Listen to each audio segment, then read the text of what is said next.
Hey guys, कैसे हो आप लोग। तो आज हम इन पांचों स्नैपड्रैगन चिप वाले स्मार्टफोन का परफॉर्मेंस टेस्ट करेंगे। गाइस, एक्सट्रीम कंडीशन में कैसा परफॉर्म करता है ये पांचों डिवाइस, कौन ज्यादा स्टेबल दिखता है, किस में थ्रॉटलिंग ज्यादा होता है, कौन से फोन में हीटिंग ज्यादा देखने को मिलता है, 2 घंटे के एक्सट्रीम टेस्ट में कौन सा स्मार्टफोन कितना बैटरी ड्रेन करता है।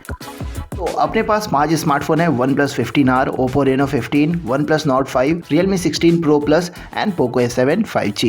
OnePlus 15R को पावर दिया है Snapdragon 8 Gen 5 चिप ने। Oppo Reno 15 में Snapdragon 7 Gen 4 चिप लगा है, same chipset Realme 16 Pro Plus में भी मिल जाएगा। OnePlus Nord 5 में Snapdragon 8s Gen 3 मिलेगा एंड Poco S7 5G को पावर दिया है Snapdragon 8s Gen 4 ने। गाइस, पांचों स्मार्टफोन में Android 16 बेस्ड OS रन कर रहा है, पांचों स्मार्टफोन का सॉफ्टवेयर अप टू डेट है। नाउ डिस्प्ले की बात करें तो OnePlus 15R में 165 Hz AMOLED डिस्प्ले मिल जाएगा। OnePlus Nord 5 and Realme 16 Pro Plus में 144 Hz AMOLED display, Oppo Reno 15 and Poco F7 5G में 120 Hz AMOLED डिस्प्ले एंड पांचों स्मार्टफोन का डिस्प्ले रेजोल्यूशन है 1.5K। Guys, battery OnePlus 15R में 7400 mAh का मिल जाएगा, Oppo Reno 15 में 6500 mAh का, OnePlus Nord 5 में 6800 mAh, Realme 16 Pro Plus में 7000 एंड Poco S7 में 7550 मिली एम्पेयर। बैटरी मैंने सारे स्मार्टफोन का फुल कर दिया है। अभी चलिए पांचों स्मार्टफोन का परफॉर्मेंस मोड ऑन कर देता हूं मैं। सारे ऐप्स को मैंने क्लोज कर दिया है। चलिए अभी बॉडी टेम्परेचर नोट कर लेते हैं।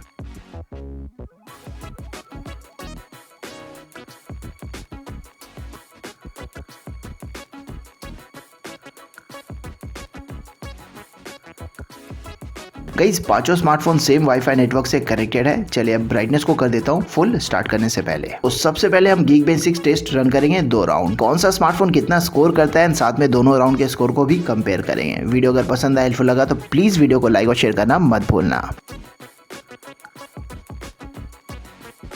तो गाइस, Geekbench राउंड 1 का स्कोर आ गया है। अगर हम स्कोर को कंपेयर करें तो सिंगल कोर का स्कोर सबसे ज्यादा दिख रहा है OnePlus 15R का 2854, OnePlus Nord 5 का दिख रहा है 1985 एंड Poco S7 का 1948, Realme 16 Pro Plus का 1260 और सबसे लो स्कोर दिख रहा है सिंगल कोर का Oppo Reno 15 का 1194, मल्टी कोर का स्कोर OnePlus 15R का दिख रहा है 9354, Poco S7 का दिख रहा है 6724 एंड OnePlus Nord 5 का 5292, Realme 16 Pro Plus का 3958 एंड Oppo Reno 15 का 3785। अब गाइस, Geekbench राउंड 2।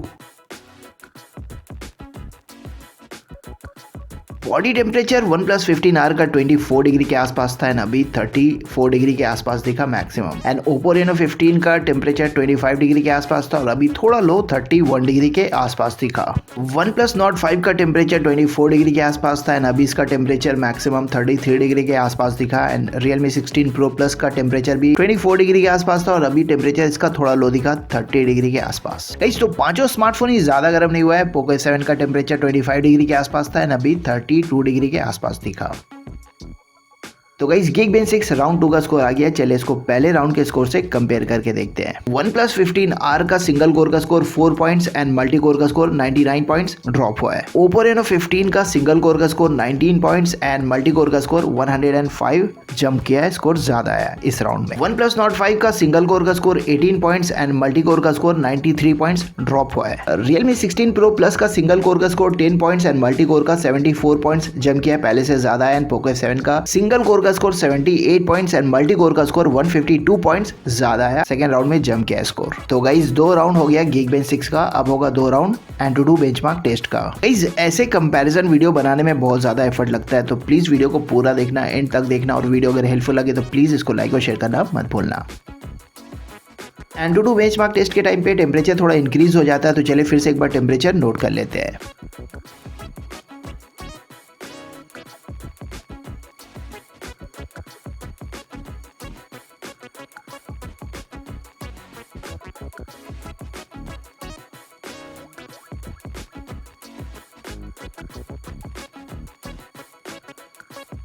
ग्रेट। तो गाइस, AnTuTu बेंचमार्क के पहले राउंड का स्कोर आ गया है। चलिए अभी स्कोर को कंपेयर करते हैं। OnePlus 15R का स्कोर दिख रहा है 25,19,000 एंड Poco S7 का 22,65,000, ज्यादा डिफरेंस नहीं है। OnePlus Nord 5 का दिख रहा है 18,04,000, Oppo Reno 15 का 14,04,000 एंड Realme 16 Pro Plus का 13,46,000 के आसपास। नाउ CPU स्कोर को कंपेयर करें तो OnePlus 15R का दिख रहा है 9,14,000, Poco S7 का 6,29,000, OnePlus Nord 5 का 5,71,000, ओप्पो एंड रियलमी का ऑलमोस्ट सेम दिख रहा है। ओप्पो का दिख रहा है 4,83,000, रियलमी का दिख रहा है 4,80,000। बट जीपीयू स्कोर सबसे ज्यादा दिख रहा है पोको F7 का 8,16,000। OnePlus 15R का दिख रहा है 6,80,000। OnePlus Nord 5 का 4,88,000। गाइस दोनों स्नैपड्रैगन 7 Gen 4 चिप वाले स्मार्टफोन का जीपीयू स्कोर एकदम सेम दिख रहा है 3,25,000। अब गाइस एंटूटू बेंचमार्क राउंड 2। तो गाइस वेदर के हिसाब से पांचों स्मार्टफोन का टेम्परेचर थोड़ा हाई हो गया है। चलिए एक बार फिर से टेम्परेचर नोट कर लेते हैं। वीडियो स्टार्ट करने से पहले पांचों स्मार्टफोन का बॉडी टेम्परेचर 24-25 डिग्री के आसपास था एंड अभी OnePlus 15R का टेम्परेचर 47 डिग्री के आसपास दिखा एंड Oppo Reno 15 का टेम्परेचर 42 डिग्री के आसपास, थोड़ा कम OnePlus 15R से। OnePlus Nord 5 का टेम्परेचर भी थोड़ा ज्यादा हाई दिख रहा है, मैक्सिमम 48 डिग्री के आसपास दिखा है। Realme 16 Pro Plus का थोड़ा लो दिख रहा है, 41 डिग्री के आसपास दिखा। Poco F7 5G का टेम्परेचर 42 डिग्री के आसपास दिखा मैक्सिमम। तो गाइस एंटूटू बेंचमार्क के सेकेंड राउंड का स्कोर आ गया है। चलिए पहले राउंड के स्कोर से कंपेयर करके देखते हैं। कुछ फोन्स ने स्कोर ड्रॉप किया है, कुछ फोन्स स्टेबल दिख रहा है। सबसे तगड़ा परफॉर्मेंस वाला OnePlus 15R का स्कोर दिख रहा है 20,50,000। पहले राउंड से 4,70,000 के आसपास स्कोर ड्रॉप हुआ है दूसरे राउंड में। Oppo Reno 15 एवरेज परफॉर्मेंस वाला स्मार्टफोन इस राउंड में स्कोर दिख रहा है 40,17,000। सेकेंड राउंड में 13,000 के आसपास स्कोर इसका जंप किया है, पहले से ज्यादा आया। स्नैपड्रैगन 8S Gen 3 वाले OnePlus Nord 5 का स्कोर दिख रहा है इस राउंड में 16,91,000। 1,13,000 स्कोर सेकेंड राउंड में ड्रॉप हुआ है। Realme 16 Pro Plus एक और Snapdragon 7 Gen 4 चिप वाला स्मार्टफोन इस राउंड में स्कोर दिख रहा है 13,51,000। 5,400 के आसपास स्कोर इस राउंड में जंप किया है। नाउ Snapdragon 8S Gen 4 वाला Poco F7 स्कोर दिख रहा है 22,21,000, थोड़ा स्कोर ड्रॉप हुआ है 43,000 के आसपास। तो सबसे तगड़ा परफॉर्मेंस वाले OnePlus 15R and Poco F7 को कंपेयर करें तो ज्यादा स्टेबल दिख रहा है Poco F7। तो चलिए इसी बात पे थ्रॉटलिंग टेस्ट रन करके देख लेते हैं, बट उससे पहले ब्राइटनेस आप लोगों को दिखा देता हूँ। पांचों स्मार्टफोन का ब्राइटनेस फुल है, बट OnePlus Nord 5 का ब्राइटनेस थोड़ा ज्यादा ही ड्रॉप हो गया है। तो गाइस इतने सारे टेस्ट के बाद चले देखते हैं कौन सा स्मार्टफोन ज्यादा स्टेबल परफॉर्म करता है एंड किस में थ्रॉटलिंग ज्यादा होता है। अगेन हम 2 राउंड थ्रॉटलिंग टेस्ट रन करेंगे, पहला 15 मिनट 50 थ्रेड्स का और दूसरा 30 मिनट 100 थ्रेड्स का।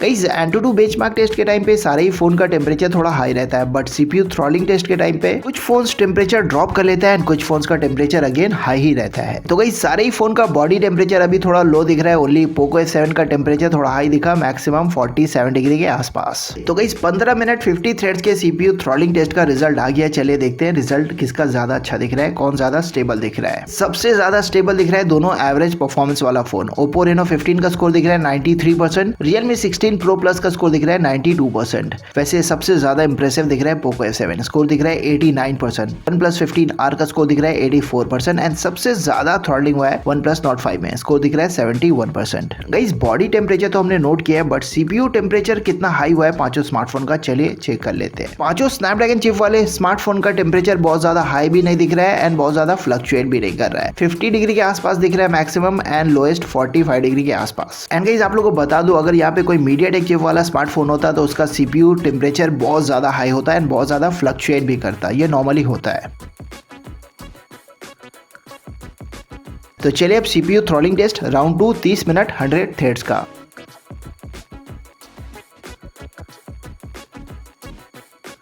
तो गाइस 30 मिनट का थ्रॉटलिंग टेस्ट हमने रन कर लिया। चले देखते हैं पहले राउंड एंड दूसरे राउंड में स्कोर में कितना डिफरेंस दिख रहा है। तो OnePlus 15R ने पहले राउंड में स्कोर किया था 84%, बट सेकेंड राउंड में थ्रॉटलिंग थोड़ा ज्यादा हो गया है, स्कोर दिख रहा है 76%। Oppo Reno 15 ने पहले राउंड में स्कोर किया था 93%, बहुत ज्यादा स्टेबल दिखा था एंड इस राउंड में स्कोर डिसेंट आया, 84% स्कोर दिख रहा है। OnePlus Nord 5 का स्कोर सबसे ज्यादा डिसअपॉइंटिंग दिखा था, स्कोर 71% आया था, बट इस राउंड में थोड़ा बेटर किया है, स्कोर दिख रहा है 77%। Realme 16 Pro Plus भी काफी स्टेबल दिख रहा है। पहले राउंड में स्कोर आया था 92% एंड इस राउंड में स्कोर आया 84%। सबसे ज्यादा इंप्रेसिव एंड सबसे ज्यादा सरप्राइज किया है Poco F7 ने। पहले राउंड में स्कोर आया था 89% एंड इस राउंड में स्कोर आया 92%। सेकेंड राउंड में स्कोर इसने और भी बेटर किया है। नाउ गाइस 1 घंटा 45-50 मिनट के एक्सट्रीम टेस्ट के बाद कौन सा स्मार्टफोन ने कितना बैटरी ड्रॉप किया है, इसको चेक करने से पहले हम परफॉर्मेंस के बारे में बात कर लेते हैं। सबसे ज्यादा तगड़ा परफॉर्मेंस दिखा OnePlus 15R का Snapdragon 8 Gen 5 चिप वाले स्मार्टफोन का। Geekbench हो या फिर Antutu, सबसे ज्यादा स्कोर स्कोर किया है OnePlus 15R ने। बट Antutu बेंचमार्क टेस्ट के दूसरे राउंड में 4,70,000 स्कोर ड्रॉप किया OnePlus 15R ने। एंड CPU थ्रॉटलिंग टेस्ट के पहले राउंड में स्कोर आया 84% एंड दूसरे राउंड में 74%। अगेन सेकंड राउंड में स्कोर ड्रॉप किया। Now Poco F7 Snapdragon 8s Gen 4 chip वाला स्मार्टफोन Geekbench 6 के दोनों राउंड में इसका स्कोर डिसेंट मार्जिन से OnePlus 15R से कम आया था। एंड Antutu टेस्ट के पहले राउंड में Poco F7 का स्कोर OnePlus 15R से 2,54,55,000 के आसपास कम आया। बट अगेन सेकेंड राउंड में Poco का स्कोर 1,71,72,000 ज्यादा आया OnePlus 15R से। Poco पे ज्यादा लोड डालने पे इसका परफॉर्मेंस ड्रॉप नहीं हो रहा है, इसका परफॉर्मेंस स्टेबल दिख रहा है। And guys CPU throttling test में भी Poco F7 बहुत ज्यादा स्टेबल दिखा, बहुत सॉलिड दिखा। पहले राउंड में स्कोर 89% एंड दूसरे राउंड में 92%। अगेन पहले से जम गया परफॉर्मेंस इसका। नाउ Snapdragon 7 Gen 4 चिप वाले Oppo Reno 14 and Realme 16 Pro Plus की बात करें तो दोनों स्मार्टफोन का Geekbench हो या फिर Antutu, स्कोर दोनों का सबसे लो दिखा एंड दोनों बहुत क्लोज दिखा। नाउ दोनों को कंपेयर करें तो Geekbench 6 में Realme 16 Pro Plus and Antutu benchmark test में Oppo Reno 15 का स्कोर थोड़ा ज्यादा आया।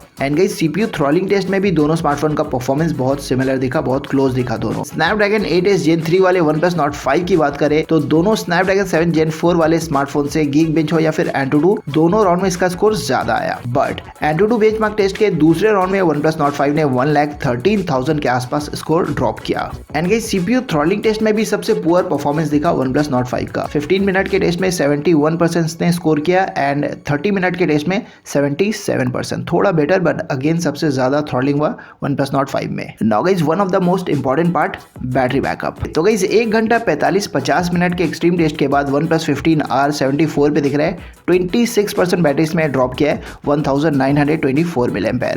Oppo Reno 15 79 पे दिख रहा है 21% ड्रॉप किया बैटरी 1365 mAh। OnePlus Nord 5 74 पे दिख रहा है, इसने भी 26% ड्रॉप किया battery 1768 mAh। Realme 16 Pro Plus 84 पे दिख रहा है 16% ड्रॉप किया battery only 1120 mAh। And Poco F7 69 पे दिख रहा है 31% ड्रॉप हुआ बैटरी इसमें 2340 mAh के आसपास। दोनों सेम चिपसेट वाले Oppo Reno 15 and Realme 16 Pro Plus को कंपेयर करूं तो दोनों स्मार्टफोन का परफॉर्मेंस आपको बहुत सिमिलर मिलेगा। बट बैटरी बैकअप में एक्सट्रीम सिचुएशन में Realme 16 Pro Plus थोड़ा कम बैटरी ड्रेन करने वाला है Oppo Reno 15 से। दोनों तगड़ा परफॉर्मेंस वाला OnePlus 15R and Poco F7 को कंपेयर करें तो Poco F7 ज्यादा स्टेबल दिखा, बट बैटरी भी थोड़ा ज्यादा ड्रेन करने वाला है Poco F7 एक्सट्रीम सिचुएशन में, एक्सट्रीम टास्क में। OnePlus Nord 5 ओवरऑल बहुत अच्छा स्मार्टफोन है, बट लेटेस्ट अपडेट्स के बाद से इसका परफॉर्मेंस एंड बैटरी लाइफ दोनों पहले से थोड़ा सा पुअर लग रहा है। तो गाइस ये था इन पांचों स्मार्टफोन का एक्सट्रीम परफॉर्मेंस टेस्ट। वीडियो अगर पसंद आया, हेल्पफुल लगा तो प्लीज वीडियो को लाइक और शेयर करना मत भूलना। थैंक्स फॉर वॉचिंग, फिर मिलेंगे नेक्स्ट वीडियो में। देखते रहिए i4 अनबॉक्स।